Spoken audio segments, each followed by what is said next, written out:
I have to imagine, though, that it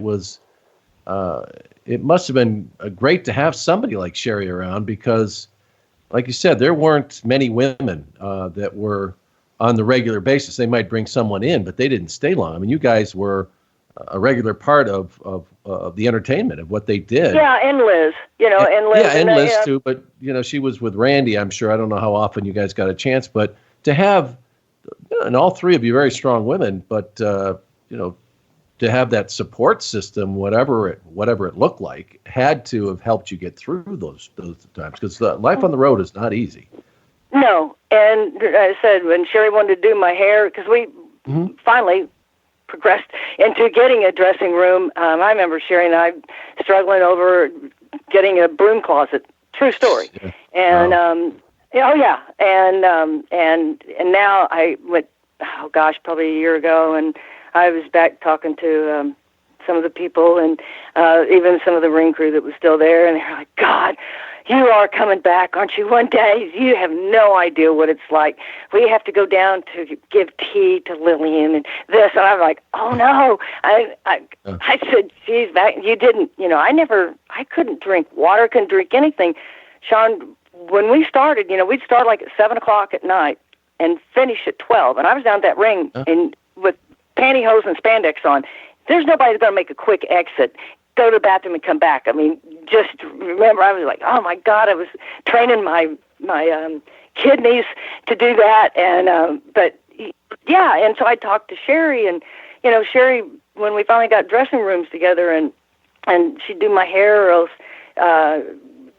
we would talk about just like the match and what she was going through, and that she was going to be there all night, and I'll see you at 11:30 when I come into the ring, and I'd look at her sometimes and I'd be, what have you been doing? Yeah. She might have had a couple of drinks of wine, or the times that I would go and eat. We always had a nice spread, nice lunch, and I would bring in the sweets. She never let me eat sweets. She would throw those in the trash, and I would try to hide them from her. Because she just said those are bad for you. And she was that way to her son, because I remember the son was on the road, and he told me a story about him. I was crying. I said, how was your Easter? You don't want to know? And I said, sure, honey, how was your Easter? I didn't get any candy from the Easter. All I got, it was like fruit juice. And I looked at Sherri, and I was like, oh, my God. But, yeah, she was that way. She didn't want anybody having sweets or candy. And, and she's the one that really, told me she might have smoked a little bit, but she told me, and I soon learned I could not smoke cigarettes and care for my voice. And my voice was huge, from taking care of it, and when we be in Arizona or in Vegas or anything, and it's so dry, and drinking Crown Royal doesn't help either. So but you got the lemon in it. Yeah, right.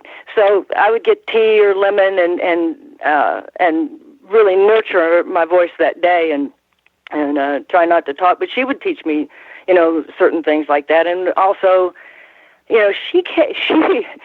She worked for my dad. Now let's go back here, and this is where I knew of Sherri. Never knew her back then, but this goes back to when I was still just barely out of high school, and I was in college, and she was going with a guy. It was called, I can't think, it was Mike, but he was known as the hippie, and Sherri was his valet. And so Sherri started in this business. Way long ago, and she was tough, and to have her like you, and but you also, again, you carried the weight too, and so all that. If they like you, and the road that she'd already been on, and of course I admired every one of them, because Sean, look, I could never do what that girl would go through, and when Warrior would drop her on her chest and. Well, oh, my God. And nobody, they don't tell you. You don't see the hurt and the pain because they're professionals until they get back and, it's late at night and how they're hurting. And, she never said no to any of the things that was presented to her, and being with Savage was tough. I know, but there wasn't anything that girl couldn't do in the ring. She was tough, and had the tenderest heart. She really did. She would help anybody. Yeah. Well, and you talk everybody. I mean, if you got to know, here's this girl that has this persona outstage, out in the ring. And backstage, it was, hi, baby, hi, sugar, because, that Alabama came out in her, and she was that way. She just, she was a Southern girl through and through. I mean, Green Pond, Alabama, hello.